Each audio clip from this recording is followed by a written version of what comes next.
na utekaji nchi hii, watu wanauawa, wanatekwa, wanapotea, na mara zote sisi kama chama na wananchi wengine ambao wanaipenda nchi hii, viongozi wa dini wanaoipenda nchi hii wamesema mambo haya.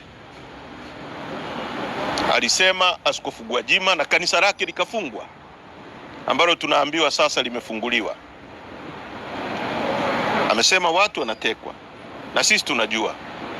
Sisi Chadema ni wahanga wakubwa wa watu kutekwa. Ametekwa Mdude Nyagali, ametekwa Deusdedit Soka, alikuwa mwenyekiti wetu wa vijana, wametekwa kina Ben Sanane, wametekwa kina Kipanya, viongozi wetu wa chama hao wengi kwa mamia, na wamepotea.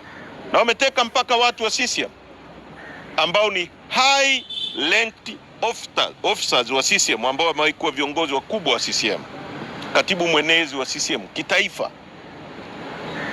barozi wa Tanzania kwenye nchi mbalimbali, mkuu wa wilaya. Sasa huwezi kupuuza mazingira